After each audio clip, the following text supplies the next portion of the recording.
जो है कि फ्रीडम के लिए जो है, जो जरूरी चीज है वो करना पड़ेगा। और फ्रीडम किस तरह का फ्रीडम? फ्रीडम के लिए जो जरूरी चीज है वो है आपको पाइपलाइन, यानी कि एक सिस्टम तैयार करना पड़ेगा। जब तक आप सिस्टम तैयार नहीं करेंगे, आपके लिए सफलता मायने नहीं रखती, सफलता मिलेगी नहीं। साथ में जो फ्रीडम की बात हम लोग कर रहे हैं वो फ्रीडम नहीं मिलेगा। फ्रीडम किस चीज का फ्रीडम? फ्रीडम चाहिए टाइम का फ्रीडम, फ्रीडम चाहिए पैसे का फ्रीडम, आर्थिक और टाइम का फ्रीडम, यानी कि समय की आजादी और पैसे की आजादी। अब यही तो लोगों को समझ में भी नहीं आ रहा है, ये सब कुछ कैसे मिल सकता है, यानी दोनों चीज कैसे मिल सकता है। जबकि आज एक बेसिक चीजों पर हम लोग बात करेंगे कि ये फ्रीडम मिलेगा, कैसे मिलेगा, टाइम का फ्रीडम और पैसे का फ्रीडम। उसके लिए हमें सिस्टम तैयार करना है। सिस्टम क्या है, कैसे है, कैसे मिलेगा, कहाँ से तैयार किया जा सकता है, कैसे तैयार किया जाता है, इस बातों पर आज थोड़ा सा चर्चा हम लोग करेंगे। लेकिन एक बेसिक चीजों पर समझना बहुत जरूरी है कि आज के वर्तमान परिस्थिति में अगर हम लोग देखें तो ये जो सबसे बड़ी बात है कि आज हमारा जो समाज है, यानी अपने भारत के देशों की बात, अगर भारत में हम लोग भारत की बात करें तो हमारे देश की जो जनसंख्या है लगभग 125-30 करोड़, जो भी हम लोग मान लें। उसके बाद में अगर इस बात पर हम लोग चर्चा करें कि इन तमाम लोगों का जो जीवन यापन करने का जो तरीका है उस पर हम गहराई से चर्चा करेंगे तो बहुत कुछ अंतर समझ में आएगा कि बहुत लोग बहुत पैसे वाले हैं, बट बहुत लोग बहुत गरीब हैं, बहुत लोग मध्यम वर्ग के हैं। तो आखिर कारण क्या होता है, किस कारण से ये अंतर है, इस बातों का भी हमें समझना होगा। बट आज जो हम बात करने वाले हैं कि एक रिटायरमेंट की उम्र होती है, 60 के बाद सरकार ने रखा है, लेकिन 60 से 65 साल के बाद की उम्र के ऊपर आज हम थोड़ा सा चर्चा करेंगे कि 65 साल के बाद का जो जीवन होता है हमारा रिटायरमेंट के बाद, काम से नौकरी से रिटायरमेंट के बाद, या व्यवसाय से सेवा मुक्ति के बाद, या किसी भी प्रोफेशन से अपने आप को अलग करने के बाद, या रिटायरमेंट के बाद वो आम आदमी का जीवन कैसे बीतता है, इस बात पर हम थोड़ा सा आज चर्चा करना चाहेंगे। जिसमें एक चीज पर बहुत एनालिसिस हुआ है या इसका सर्वे किया गया है, देखा गया है कि 65 की उम्र तक आते आते, 65 की उम्र तक आते आते हमारे देश के 54% लोग को डेथ हो जाता है, यानी मृत्यु हो जाती है। और ये मृत्यु होने का कारण क्या होता है? अगर आज के देखा जाए आज के परिवेश में, तो मृत्यु होने का जो पहला कारण होता है वो है हमारा आज का खान पान, साथ में आबो हवा, साथ में जितने भी तरह के हम लोग यूज करते हैं संसाधन। जैसे एक आदमी को जीवन के लिए चाहिए हवा, पानी और भोजन, साथ में आराम और साथ में एक्सरसाइज। बट ये सारी चीजें हम लोग कैसे कर पाते हैं, कैसे मिलता है, ये हमें जानना बहुत जरूरी है कि न हम समय से सो पाते हैं, न समय से जग पाते हैं। 8 घंटे की नींद आज कोई व्यक्ति नहीं ले पाता, क्योंकि जो आज आपाधापी है जीवन में उसको लेकर के कोई 6 घंटा सोता है, कोई 5 घंटा सोता है, उसे आराम पूरी तरह नहीं मिल पाता। साथ में एक्सरसाइज की बात करें तो आज 95% लोग एक्सरसाइज नहीं कर पाते। कारण क्या है? समय की कमी, परेशानी, जगह की कमी, या तमाम तरह की समस्या उनके साथ जुड़ी रहती है। लेकिन खान पान की बात करें तो आज हवा इतना पोल्यूटेड हो गया है, खाना पीना में हर जगह जहर मिलता है, और पानी आप जान ही रहे हैं कि आज कितना गंदा है। तो ये सारी चीजों में देखा जाए तो बहुत सारे कारण नजर आते हैं कि ये लोग आज 65 साल के होते होते डेथ कर जाते हैं। यानी कि हमारे जीवन की जो तरीके हैं, खान पान, रहने का या सोने उठने बैठने का, ये सारी वजह से हम लोग, बहुत से लोग बीमार होकर के डेथ कर जाते हैं। कुछ लोग इसमें एक्सीडेंट होकर के डेथ करते हैं। तो उनको अगर अलग कर भी दिया जाए तो 95% से ज्यादा लोग बीमारी से मरते हैं, यानी कि हम लोग अस्वस्थ होकर के 65। साउंड नहीं आ रहा? हेलो हेलो, क्या हो जाए? हेलो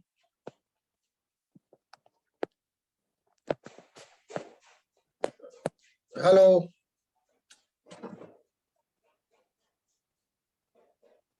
हेलो, ठीक है सर। हाँ हेलो, हाँ। तो बीमारी की वजह से मरते हैं।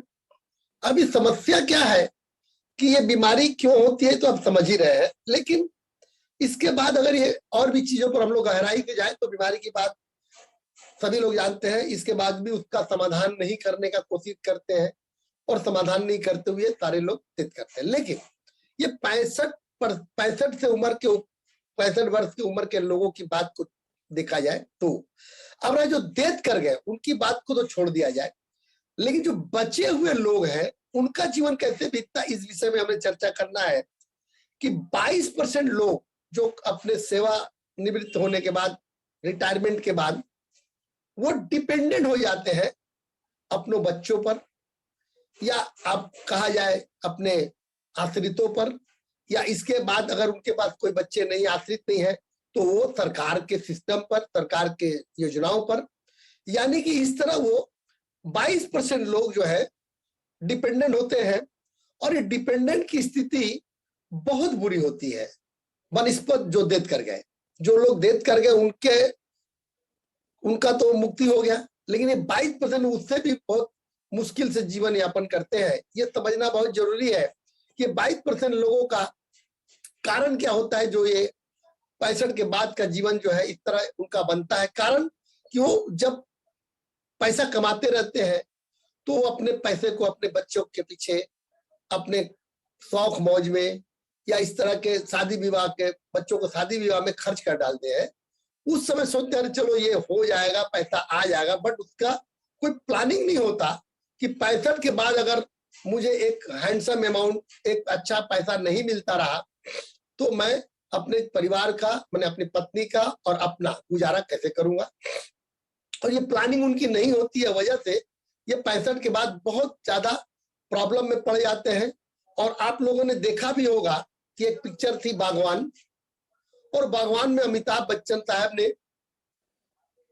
अपने बच्चे से, अपने बेटे से क्या कहा एक बार कि बेटा तुम्हारी माँ की चिट्ठी आई है, मुझे पढ़ना है। उनका चश्मा टूट गया रहता है, तो चश्मा बनवाने के लिए उन्होंने अपने बेटे से कहा कि बेटा ये चश्मा बनवा दो, तुम्हारे मम्मी की चिट्ठी, माँ की चिट्ठी को पढ़ना है। अभी क्या हुआ कि वो जो बच्चा है, मैंने उनका जो बेटा है, वो बोलता है पापा इस महीना बहुत प्रॉब्लम है और जो है कि हम पैसा आपको नहीं दे सकते, चश्मा बनवा नहीं सकते, और जो है कि अगले महीने देखेंगे। और वहीं पर वो 1000 रुपया अपने बच्चे को जूता खरीदने के लिए देता है। तो सोचिए कि स्थिति क्या है कि हम अपने, माने हमारे जो बच्चे हैं वो उस परिस्थिति में हमें पैसा नहीं देते जब मुझे पैसे की जरूरत है। अब वो जो भगवान का सीन है वो आप देखिए, समझिए कि वो 200 रुपए के लिए ललायत रहते हैं और उनका चश्मा टूटा रहता है, चिट्ठी नहीं पढ़ पाते हैं तो दूसरे से चिट्ठी पढ़वाने जाते हैं। कहने का मतलब यह है कि उन्होंने अपने बच्चों को पढ़ाने लिखाने में, चारों बच्चों को पढ़ाने लिखाने में सारा जिंदगी भर का कमाई लगा दिया, और बाद में वो बच्चे ही उनको ठोकर मारते हैं और दुर्व्यवहार करते हैं। तो कहने का मतलब है कि ये जो 22% लोग जो है डिपेंडेंट रहते हैं सरकार के योजनाओं पर, अपने बच्चों पर, ये उनकी हालत बहुत खराब हो जाती है। आगे चल करके और भी मुसीबतें होती है, दिन पे दिन वो वृद्ध होते हैं, उम्र होता है, बीमारियां बढ़ती है, खर्चे बढ़ते हैं, तो और ज्यादा उनको अपमानित होना पड़ता है। कहने का मतलब ये है कि हम कोई ऐसा काम करें जिससे कि मुझे 65 साल की उम्र के आयु के बाद भी जिंदगी भर उतना पैसा मिलता रहे जिससे हमारी जरूरत भी पूरी हो और चाहत भी पूरी हो। और अगर आपकी पत्नी भी आपके साथ है तो सोचिए कि अवस्था क्या होगी। तो उसकी भी मैंने उसकी भी देख रेख, उसकी भी पालन पोषण, या उसका भी जरूरत को पूरा करने के लिए, इच्छा को पूरा करने के लिए आपको एक ऐसा सिस्टम तैयार करना पड़ेगा, एक ऐसा अर्निंग का रास्ता तैयार करना पड़ेगा जिससे जिंदगी भर आपको वो पैसा मिलता रहे और आप अपना जीवन ये अच्छी तरह से इज्जत की जिंदगी, स्वस्थ जिंदगी, सुरक्षित जिंदगी जीते रहे। मेरा कहने का मतलब है कि अब ये 22% के बाद जो आप देखेंगे कि जो बचे हैं कुछ और लोग, जिसमें 16% लोग ऐसे हैं जो आपको दिखाई पड़ेंगे आज मार्केट में, वो स्टिल वर्किंग में है। अभी भी वो उनका उम्र 70 हो गया, 75 हो गया, कोई रिक्शा टान रहा है, कोई लेबर का काम कर रहा है, कोई मजदूरी कर रहा है, कोई अपने दुकान पे बैठा हुआ है, कोई व्यवसाय में जुड़ा हुआ है। यानी इस तरह के लोग आपको दिखेंगे। जो 16% लोग ऐसे हैं जो स्टिल वर्किंग में है। और ये कारण क्या है? ये आज जो ये लोग अभी तक जो काम कर रहे हैं, इनका जो कारण क्या है ये समझना बहुत जरूरी है, क्योंकि इन्होंने कोई ऐसा सिस्टम तैयार नहीं किया कि इनको अपने पेट पालने के लिए इनको जो है कि आज भी काम करना पड़ रहा है, क्योंकि इनका काम ऐसा है कि अगर ये नहीं करेंगे तो इनके बिना वो काम चल ही नहीं पाएगा। यानी कि एक दिन भी अपना ये नहीं गुजारा कर सकते बिना काम किए हुए। तो यह कहने का मतलब है कि बहुत कम लोग इस बात को समझ पाते हैं कि आपका जो कैरियर होता है ना, मैंने बहुत कम लोग ये बात को समझ पाते हैं कि आपका जो कैरियर है ना, एक बच्चे की तरह है।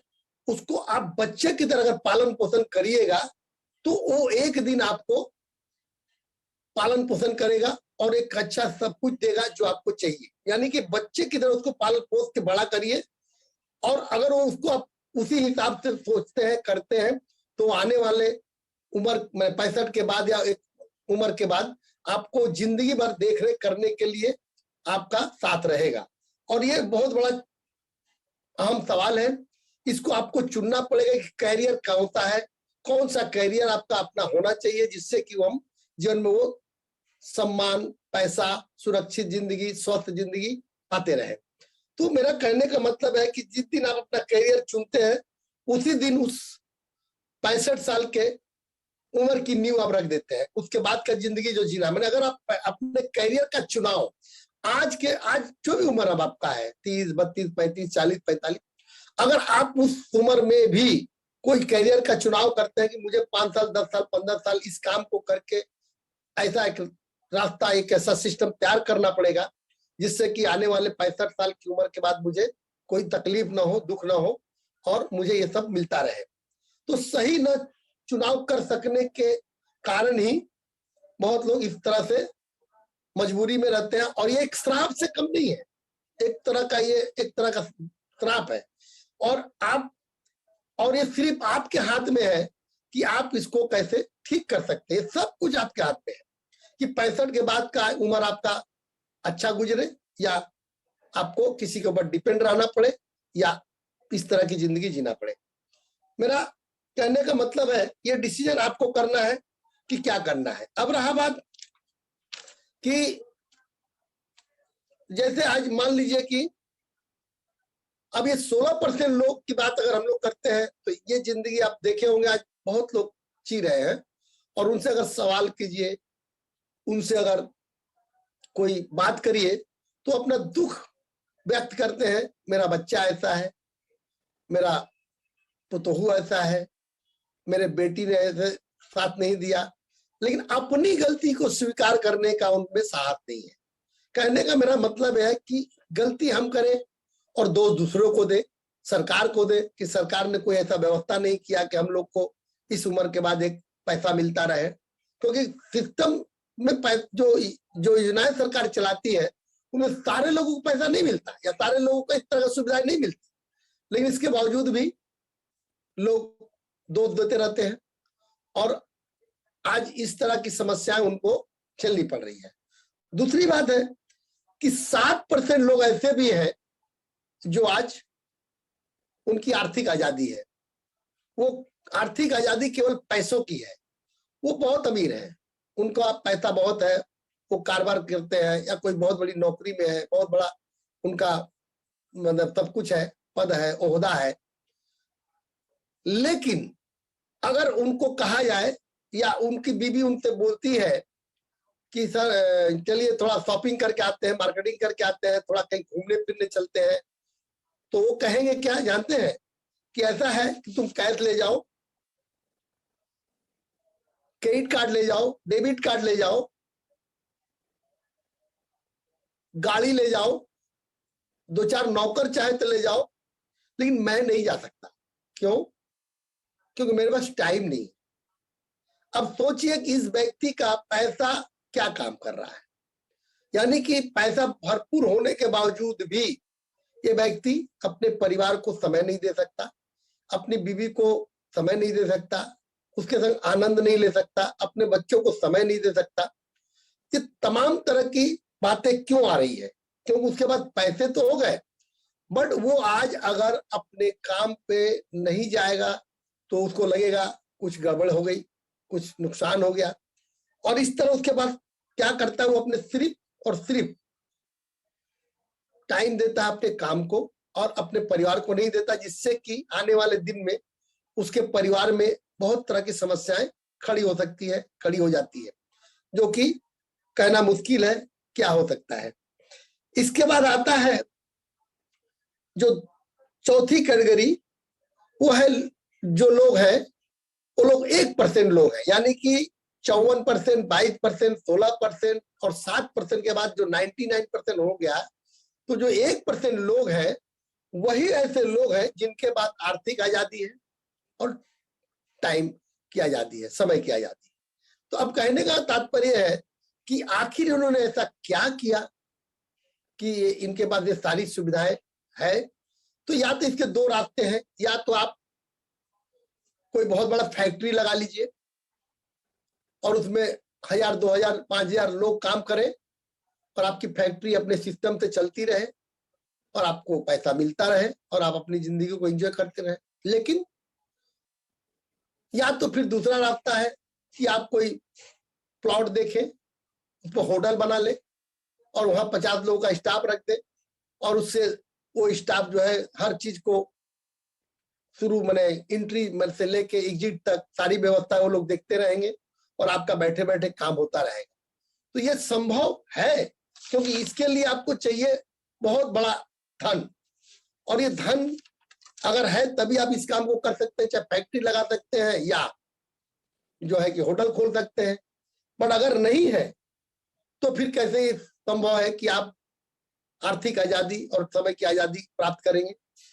तो ये क्या होता है कि जो हम लोग देख रहे हैं कि सुनने में तो अच्छा लग रहा है कि भाई ये हो जाएगा, लेकिन ये संभव कैसे किया जाए, इसके लिए आपको क्या करना पड़ेगा, क्योंकि जब तक आप कोई सिस्टम तैयार नहीं करेंगे तब तक ये संभव नहीं है। अब यहाँ पे बात आती है कि वो सिस्टम क्या है। वो सिस्टम क्या है इसको समझना होगा। सिस्टम आपको इतना पैसा पैदा करके देगा कि आपका अंतिम सांस तक अपने सपनों का जीवन आप जी सकते हैं, और सिस्टम में इतनी ताकत होती है कि वो आपको ही नहीं बल्कि आने वाली कई पीढ़ी को भी आपकी दशा और दिशा बदल देता है। फिर भी लोग 99% लोग सिस्टम क्रिएट करने पर ध्यान नहीं देते हैं। क्यों? ऐसा क्यों होता है? इसका मुख्य कारण क्या है उसको देखना पड़ेगा। सिस्टम का निर्माण कर सकते हैं, ये आपके हाथ में है, और अपने जीवन को सुंदर और सुरक्षित बना सकते हैं, आपके हाथ में है। दोस्तों, 99% लोग सिस्टम नहीं क्रिएट कर पाते, इसके पीछे मुख्य दो कारण होते हैं। पहला तो कि सिस्टम कैसे क्रिएट किया जाए इसकी नॉलेज ना होना, और सिस्टम खड़ा करने के लिए पर्याप्त धन ना होना। दूसरा कारण कि उसको उनके पास धन नहीं होता कि सिस्टम कैसे क्रिएट करे। और सिस्टम क्रिएट करने के लिए जहां बहुत ऐसे लोग हैं, कुछ लोग जिनके पास पैसा तो है पर नॉलेज नहीं है। कहने का मतलब है, और कुछ लोगों के पास नॉलेज है पर पैसा नहीं है। पर सबसे ज्यादा संख्या उनकी है जिनके पास ना पैसा है ना नॉलेज है। तो अब क्या करना पड़ेगा, इसका समाधान क्या है?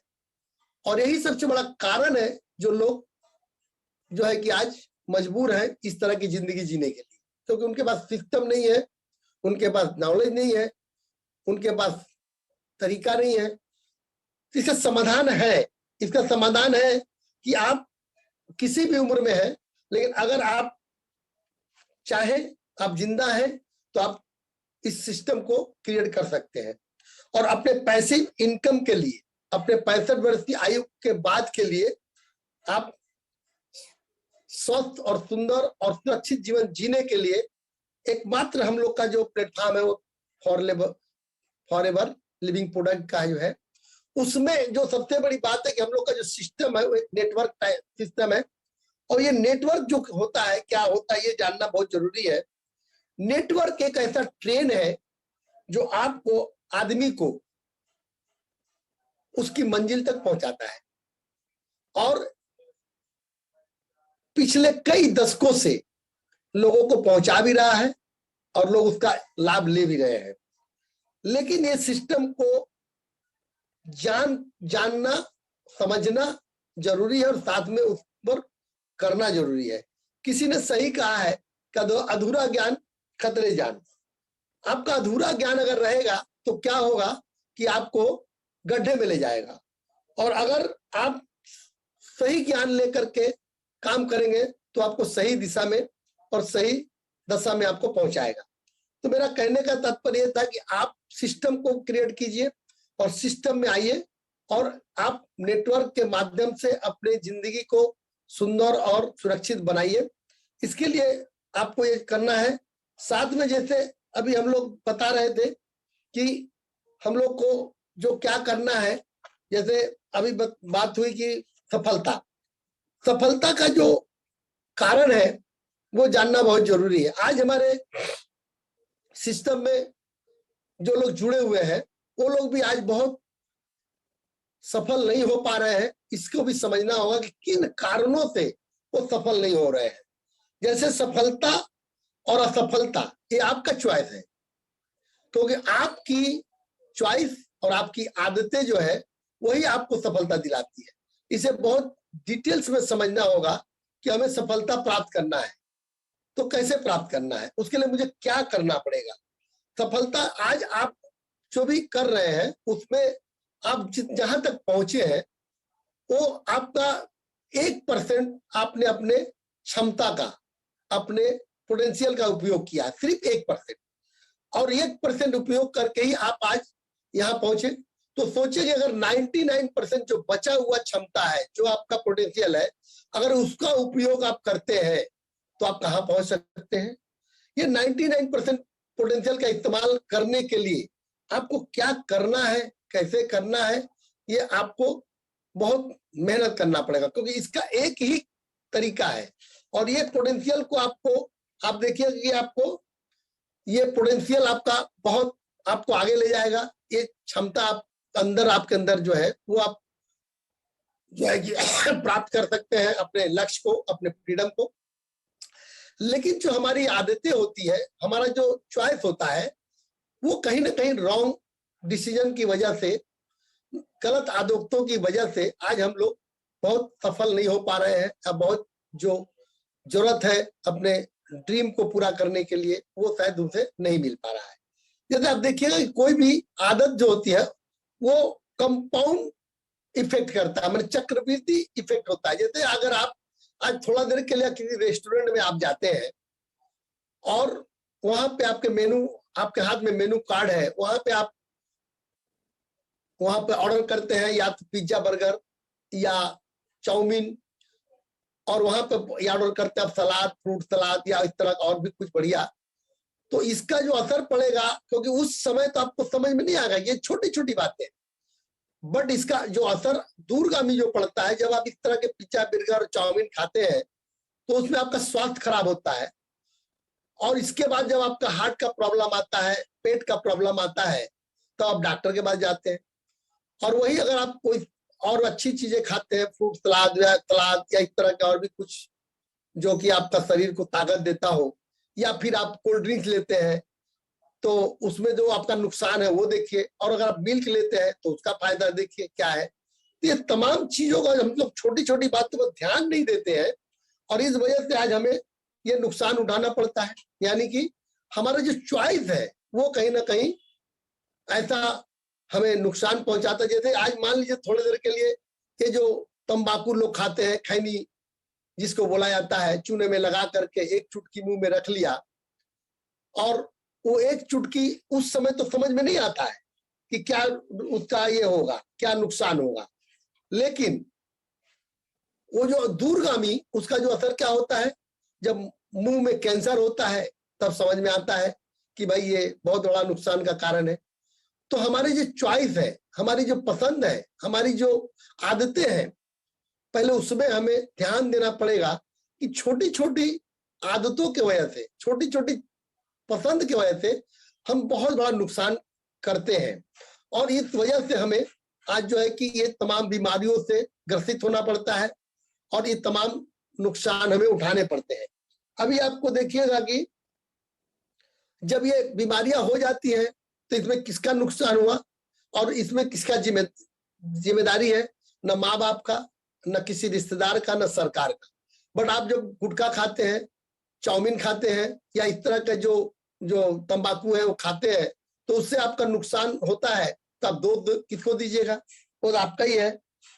तो इसी तरह आपका जो भविष्य जो है, जिसको मैंने अभी कहा था कि ये जो भविष्य जो है यानी कैरियर जो है, वो आपका भविष्य मैंने निर्माण करता है। यानी कि आप अपने कैरियर का चुनाव अगर सही तरीके से करते हैं, सही प्लेटफॉर्म पे करते हैं, तो आपको वो भविष्य तैयार करता है और ये भविष्य ही आपको सब कुछ देता है। यानी कि ये चॉइस यानी पसंद और ये आदत अगर हम अपने सुधार करते हैं तो क्या होता है कि हमें सब कुछ मिलता है। अभी इसमें देखेंगे हम लोग कि हम लोग जो है अपना जो काम है उसमें भी हम देखिए, जैसे हम लोग का जो सिस्टम का है, पहले किसी को बुलाने का, कॉल करना, मीटिंग में जाना या इस तरह प्लान दिखाना, इस तरह फॉलो अप करना। तो कहने का मतलब ये जो है ना, करना और न करना ये तो सब आपके हाथ में है। अगर सब जो लोग कर रहे हैं आज आगे बढ़ रहे हैं, जो लोग नहीं कर रहे हैं वो आज वहीं खड़े हैं। और दोषारोपण किसको करते हैं? मेरा टीम जो है काम नहीं कर रहा है, मेरा अपलाइन जो है मुझे साथ नहीं दे रहा है, कंपनी में ये फैसिलिटी नहीं है, कंपनी में ये प्रॉब्लम है, कंपनी के प्रोडक्ट में इतना दाम है। ये तमाम बहाने जो है आप बहुत लोग करते हैं। तो कहने का मतलब है कि अगर हमारी चॉइस, हमारी आदतें, हमारे पसंद और आदतें को अगर हम सुधार ले तो हमारा भविष्य बहुत सुंदर हो जाएगा। और याद रखें, जिसे हम जानते भी हैं कि भाग्य का जन्म नहीं होता, भाग्य का जन्म नहीं होता और भाग्य का उदय भी नहीं होता। भाग्य का उदय भी नहीं होता, भाग्य का जन्म भी नहीं होता, भाग्य का निर्माण होता है। भाग्य का निर्माण किया जाता है, यानी कि हम अपने आदत से, अपने पसंद से अपने भाग्य का निर्माण कर सकते हैं। और यही हम लोग को आने वाले दिन में सुरक्षित और जो है कि सुंदर और जो है कि हमारा जीवन दे सकता है। यानी कि हमें हमारी जरूरत के साथ साथ हमारे चाहत को पूरा कर सकता है भविष्य बनाने के लिए। और हमें इन बातों का बहुत समझदारी से, ईमानदारी से निर्माण करना होगा, क्योंकि आज भी बहुत लोग क्या होता है, गलत प्लेटफॉर्म में जो है कि जा करके मतलब काम करते हैं और बाद में क्या होता है, उनको बहुत बड़ा नुकसान होता है। तो सिस्टम को दोष देते हैं, नेटवर्क को दोष देते हैं, वो नहीं देखते कि उनकी गलती है। उन्होंने क्या हुआ है कि आज बहुत से ऐसे कारण है जो आपको देखिएगा कि हमारे इर्द गिर्द में ऐसे बहुत से ये फैला हुआ है। यानी कि प्रचार, यानी कि देखिएगा कि ये जो अपना क्या हुआ कि मतलब प्रचार की बात किया जाए, बहुत से लोग ऐसे नेटवर्क में देखा आज फंसे हुए हैं जो रातों रात अमीर होने का सपना दिखाते हैं। बहुत से प्रचार ऐसे हैं जो आपको रात में बहुत जल्दी जवान कर देंगे, बहुत से ऐसे प्रचार है जो आपको रातों रात अमीर बना देंगे। तो क्या हो रहा है कि हम सारे लोग उसमें उलझ जाते हैं, फंस जाते हैं और हम ख्याल नहीं करते या इस तरह का मतलब खोज नहीं करते कि ये सही है या गलत है। ये संभव कहते हैं कि रातों रात कोई या 3 महीने में या 6 महीने में इतना पैसा आ जाएगा। यानी कि वो हार्डवर्क नहीं करना चाहते। किसी भी चीज का, सफलता का जो मूल मंत्र है वो है हार्डवर्क। और हार्ड वर्क किसमें करना है? नेटवर्क में। क्योंकि हार्ड वर्क तो रिक्शा वाला भी करता है, हार्ड वर्क तो मजदूर भी करता है, हार्ड वर्क तो बहुत लेबर करते हैं, लेकिन हार्ड वर्क का मतलब होता है कि हम जिस काम में जुड़े हुए हैं, जिस सिस्टम में जुड़े हुए हैं, उसमें आपको हार्ड वर्क करना है, बहुत मेहनत करनी है, तभी जाकर के आप सफलता प्राप्त कर सकते हैं। और सफलता प्राप्त होगा, क्योंकि ये जो सिस्टम, जिन्होंने इस रूल को अपनाया, जो भी आप देखेंगे कि जो भी आज सफलता की सीढ़ी पे हैं, जो भी आज लोग ऊपर में हैं, उन्होंने इस सिस्टम में बहुत मेहनत किया है और पूरे इस सिस्टम के रूल को, नियम को, सिद्धांत को अपना करके आज सफलता प्राप्त की है।